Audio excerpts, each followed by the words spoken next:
우리 사회 현상을 반영하는 신조어들이 많은데요. 캥거루족이라고 들어보셨을 겁니다. 어른이 되어서도 어쩔 수 없이 부모에게 기대야 하는 젊은 세대를 가리키는데요. 최근 캥거루족에 대한 실태 조사 결과가 나와서 관심을 끕니다. 수도권 인사이트 배종찬 리서치 본부장 함께하겠습니다. 어서 오십시오. 안녕하십니까? 예, 캥거루족이 늘고 있다. 우리 사회 현상인데요. 이런 부류들이 이 캥거루족이라고 불리는 청년들이 과연 얼마나 될까요? 네, 캥거루족. 이 호주, 오스트레일리아의 이야기가 아니라 바로 대한민국의 현실에서 일어나고 그렇습니다. 있는 일입니다. 예. 이 캥거루족, 이 어미 캥거루가 아기 캥거루를 이 주머니라고 부르죠. 그게 안고 있는 그런 이 캥거루의 독특한 그런 형태를 일컫는 이야기가 되겠는데요. 네. 이 한국보건사회연구원입니다. 이 가족 형태 다변화에 관련된 연구 이 보고서에 따르면 이 지난해 만 25세 이상 자녀가 있는 이 40에서 64세의 부모를 대상으로 실태 조사한 결과인데요. 네. 이 10명 중 4명 정도인 이 39%가 이 성인 자녀에게 경제적 지원을 하고 있고 이 일상생활에 도움을 주고 있는 것으로 나타났습니다. 이 말 그대로 캥거루족이라고 할 수 있겠는데요. 네. 이 10명 중에 4명 정도 상당히 많은 비율이라고 할 수 있겠습니다. 그러네요. 이 부양하는 평균 기간을 보았는데요. 이 평균적으로는 전체적으로는 4년이 넘는 4.13년을 이 성인 자녀를 부양하는 것으로 나타났는데 1년 이하가 한 4분의 1 정도인 24.1%였고요. 이 4년에서 5년까지가 17.8%, 6년에서 10년까지가 19.9%, 10여 년 이상 아주 장기적으로 지원하는 경우도 6%나 되는데요. 이 6년 이상의 꽤 긴 기간 동안 이 성인 자녀를 부양하는 경우에도 이 전체적으로 비율이 이 4명 중에 1명 정도로 나타나서 이 캥거루족이 이제는 단순한 유행어가 아닌 현실이 되어버렸습니다. 그러게요. 열심히 살려고 하는 젊은 층들을 캥거루족으로 매도하는 게 조금 문제가 있지 않을까 생각했는데 10명 가운데 4명이면 과하지 않은 비유입니다. 예. 지금 말씀하신 그 부모들이 성인이 된 자녀들을 부양하는 경우, 서울의 경우만 좀 집계를 해보면 어떨까요, 통계상? 네, 우리가 25세에서 34세 청년층이라고 할 수 있겠는데요. 네. 이들 중에서 미혼, 아직 결혼하지 않은 자녀의 한 절반 정도가 캥거루족으로 나타났습니다. 네. 이 5에서 6명 정도가 이 부모에게 경제적으로 의존하는 것으로 나타나는데요. 그 이유 중에는 초혼 연령이 처음 결혼한 연령이 점차 높아지고 있지 않습니까? 예. 그러다 보니까 결혼하기 전까지는 부모에게 경제적으로 지원을 얻게 되는 이런 경우를 이 캥거루족이라고 하는데 문제는 또 하나 있습니다. 이 미혼인 자녀 캥거루족뿐만 아니라 결혼하고 난 기혼의 자녀들도 여러 가지 경제 상황이 어렵기 때문에 부모와 함께 살면서 경제적인 지원뿐만 아니라 육아적인 지원을 받는 경우를 일컫는 또 용어가 있는데요. 네. 혹시 교수님 모르겠습니다. 뭐라고? 네, 예. 신캥거루족이라고 또 이야기를 하고 있습니다. 네. 네. 아니, 캥거루가 뱃속에 자녀를 넣고 다니는 거지 손주들까지 넣고 다녀야 된다는 상황 아니에요. 참 힘듭니다. 예. 자, 이렇게 이 부모들이 성인 자녀를 지원한다는 게 뭐 심리적으로도 그렇고 자녀 양육도 말씀하신 것처럼 도와주지만 제일 현실적인 게 경제적인 부양 아니겠습니까? 그러면 다 큰 자녀들을 위해서 부모들이 과연 얼마만큼의 돈을 지원하고 쓰고 있는 건가요? 부모들 입장에서는 뭐 대학만 가면 끝날 줄 알았거든요. 조금 더 지원을 해서 대학만 졸업하면 끝날 줄 알았거든요. 혹은 결혼만 하면. 네. 네. 근데 그게 아니었다라는 것입니다. 이 다 큰 성인 자녀를 위해서 지원하고 있는 금액이 만만치 않습니다. 네. 이 평균적으로는 이 월 평균 70만 원이 넘는 73만 7천 원으로 나타났고요. 50만 원 이하를 50만 원보다는 적게 지원하는 경우가 절반이 넘는 56.2%였고 이 100만 원, 50만 원 이상, 100만 원 이하가 4분의 1 정도인 26.6%. 이 100만 원 이상이면 상당히 높은 비용 아니겠습니까? 예. 얼마 전에 이 스위스에서는 기본소득으로 300만 원 이야기가 나오긴 했습니다만은 100만 원 이상 본인이 쓰고 지출하는 것 이외에 자녀를 위해서 또 별도로 지출하는 것이니까요. 이 17.3%나 됐습니다. 이 상당히 많은 비율이 아닐 수가 없고요. 또 자녀가 한 명이면 모르겠지만 2명, 3명이 될 경우에는 네. 글쎄요. 많은 비용이 될 것 같습니다. 그러니까요. 월 평균이긴 합니다만 73만 7천 원을 학교 다니는 자녀 중고등학교 과외비가 아니라 다 큰 자녀를 위해서 지원하고 있다. 이런 경제적 부담에 대해서 부모님들은 심리적으로 얼마나 그럼 압박감을 느낄까요? 그래서 부모님들의 경제적 수준도 분명히 능력도 차이는 예, 있을 그렇겠죠. 것입니다.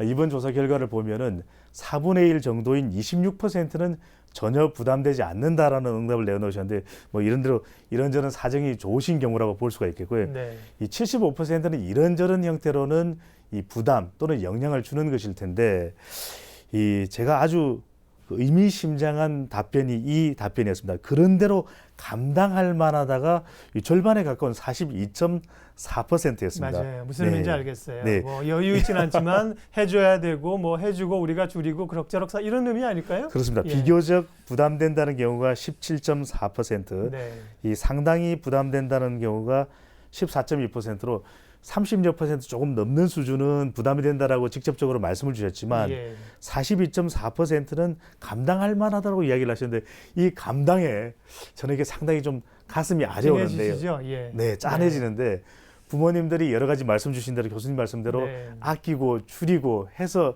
자녀들을 지원하는 것. 네. 그래서 이것이 감당이라기보다는 부모님들로서는 실질적으로는 부담으로 보여집니다. 그러게요. 아니 자녀들이 아버지 저한테 돈 주시는 거 부담스러우세요? 그러면 죽겠다 그러시는 분이 어디 있겠어요. 야, 뭐 할만하다, 감당할 만하다 이렇게 생각하실 거 아니에요, 그죠? 이 부담이 되는 건데 경제적 부담은 뭐 실질적인 거고요. 경제적 부담 외에 또 다 큰 성인 자녀들을 부양함으로 인해서 어떤 다른 또 어려움들이 있을까요? 그렇습니다. 부모님들이 정말 자녀들을 사랑하는 마음에서는 어떤 경제적 지원이라도 감당하시는 그런 마음은 있으시겠습니다만은 그럼에도 불구하고 경제적인 외에 여러 가지 또 어려움은 있을 수밖에 없는 것이거든요. 네. 말씀 주신 대로 이 부양의 비용이 부담이 된다. 자녀들 부양하는 것입니다. 이 10명 중에 4명 정도인 39.2%의 응답을 주셨는데 그 이외의 부담이 정말 경제적 외의 부담이 될 텐데요. 자녀와의 갈등이 이 10명 중 3명 정도인 29.8%, 개인 및 사회생활이 제약을 받는다가 10.1%, 그리고 부양으로 인한 건강이 악화된다가 4.3%. 나이 드신 분들이 이게 부양까지 해야 되니까요. 예. 배우자 및 다른 가족과의 갈등도 이 3.1%로 나타났습니다.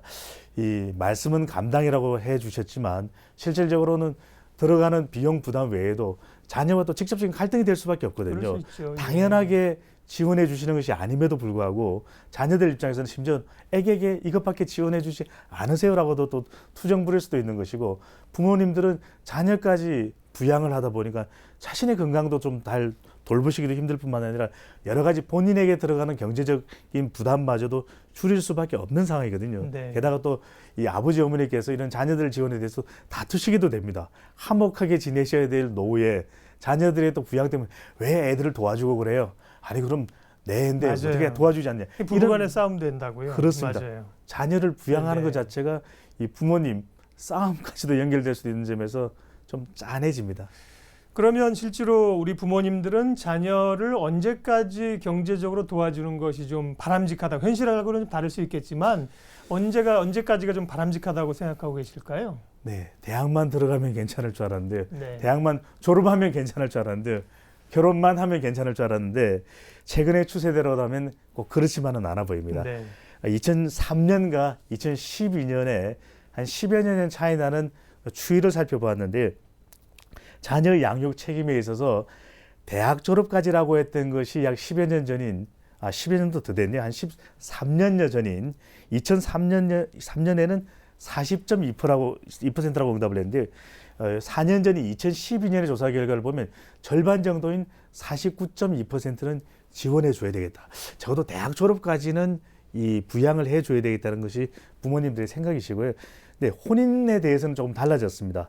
2003년 조사에서는 32.1%가 지원을 해주고 부양을 해줘야 된다고 생각했는데 2012년 조사에서는 이보다는 확 줄어든 20.4%만이 지원을 해줘야 된다고 응답을 해서 적어도 아이들이 많은 씀씀이가 있는 대학 졸업하고 네. 취업을 할 때까지는 부모로서 지원을 해줘야 되겠다고 이야기를 하셨는데 이제 자녀가 혼인할 때까지 되면 이제는 혼인 이후부터는 좀 그러게 말입니다. 끊어야 되겠다라는 것이 이제는 좀 독립해야 되겠다는 것이 부모님들의 마음인데 아까도 말씀드렸듯이 신 캥거루족이 생겨났기 때문에 그 부담 또한 적지 않아 보입니다. 예.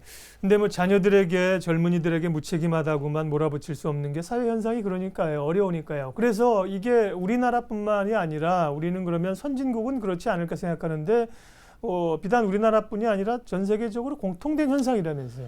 네, 단지 우리나라의 현실만이 아닙니다. 우리가 이 청소년들의 어떤 경제적 독립을 이야기할 때 많이 이야기하는 것이 미국이거든요. 예, 미국 그렇죠. 이야기를 할 때 보면은 얘들은 고등학교만 졸업하면 더 도와주지 않아도 돼. 맞아요. 옛날 이야기입니다. 네. 이제는 미국도 사정이 달라졌어요. 이 최근 통계 결과를 보게 되면은 2000년만 하더라도 이 18세에서 34세 미국에서는 이제 캥거루족이라고 일컫는 그런 연령대가 되겠는데요. 이 23%만이 지원을 받았다면 2014년 조사를 해보니까 이보다는 훨씬 늘어난 32.1%가 부모의 지원을 받고 받아야 되는 것으로 나타났습니다. 이 학력별로 보더라도 우리가 앞서 말씀드렸듯이 고등학교만 졸업하면은 미국의 청년들은 더 이상 지원 안 해줘도 돼. 그런 이야기 들으셨지 않습니까? 근데 이번 조사 결과를 보니까 학력별로도 대학을 졸업한 경우에도 10명 중에 2명 정도, 5명에 1명 정도는 부모가 지원을 해주는 것으로 그렇게 나타났습니다. 이처럼 이 미국의 경우에도 보면은 과거의 경우에는 경제적 독립이 가능했는지 모르겠지만 이제는 미국도 취업이 어려워졌거든요. 미국의 상황도 수만 달러의 학자금의 대출을 안고서 사회에 진출하다 보니까 여러 가지 어려움들이 많기 때문에 미국도 예외는 아니었습니다. 미국도 캥거루족이 있습니다. 이게 앞서 말씀하신 것처럼 우리 사회 문제잖아요. 네. 젊은 층이 누구인들 부모에게 손 벌리고 싶겠습니까? 대학 졸업하고 부모님께 월급 가져다 드리고 싶고 빨간 내복 사드리고 싶지 않겠습니까? 예. 그런데 이게 사회적 현상이기 때문에 그렇습니다. 왜 많은 청년들을 이렇게 부모에게 기대야 하는 캥거루족으로 혹은 불효자식으로 만드는 걸까요? 원인을 좀 현상을 짚어보겠습니다. 가장 큰 경제적인 환경입니다. 네. 과거의 경우에는 취업이 지금보다는 훨씬 손쉬웠기 때문에 이른바 캥거루족이라는 이야기도 없었고 뭐 7%세대, 5%세대라는 이야기도 없었지만 지금의 현실은 정말 청년 일자리가 힘든 그런 사정이 되어버렸거든요. 실질적으로 청년 고용률과 실업률이 OECD 최하위권입니다. 이 청년 취업의 여러 가지 문제점을 겪고 있는 계층들도 무려 117만 명입니다. 네. 그리고 52만 명의 이 청년 실업자가 있고 2030 세대의 가계소득마저도 마이너스가 되고 있거든요. 예. 이러다 보니까 과거와는 다르게 여러 가지 씀씀이가 많고 결혼조차 힘든 이들 세대에게 이 부모님들의 지원이 간절한 어떻게 보면 불가피한 그런 상황이기 네. 때문에 이들이 그래서 뭐 마지못해 자막에도 나오는데 네. 빨대족, 자라족 이런 거는 무슨 말씀입니까 이거는? 네. 정말 이런 용어들은 네. 별로 소개를 해드리고 싶지는 않은데 그러게요, 네. 이 부모의 노후 자금에 빨대를 꽂아 제 돈처럼 사용하는 자녀를 참 빨대족이라고 마음이 합니다. 아프네요. 예. 요거 하나만 더 소개를 해드리면 네. 독립했다가 생활고로 다시 부모에게 되돌아온다는 의미에서 연호족. 연호족. 예.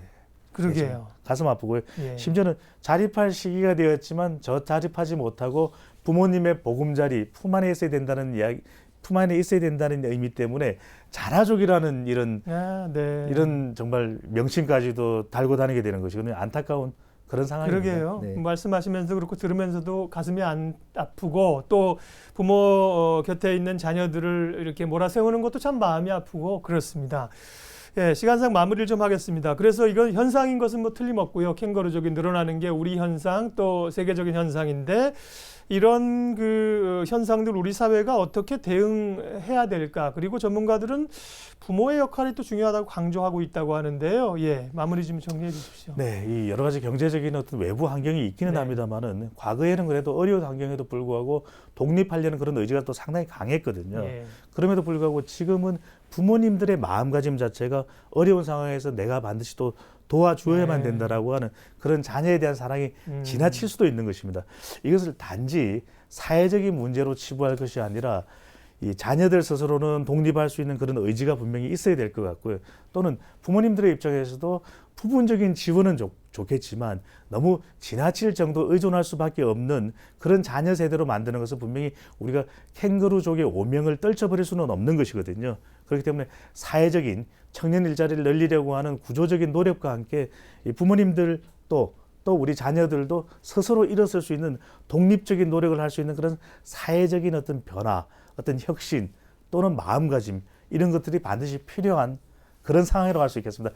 이 캥거루족이라는 명칭이 달가운 명칭이라면 좋겠지만 예. 조금 그래도 이 우리들에게는 자연스럽지 않은 명칭이라면 떨쳐버릴 수 있는 그런 노력을 기울여야 될 것으로 보여집니다. 예, 오늘 수도권 인사이트는 우리 사회의 또 하나의 현상인 캥거루족이 늘고 있다는 얘기했습니다. 지금 전해드린 내용은 한국보건사회연구원 홈페이지를 참조하시면 자세한 내용을 확인하실 수 있습니다. 배종찬 본부장님 함께했습니다. 고맙습니다. 감사합니다.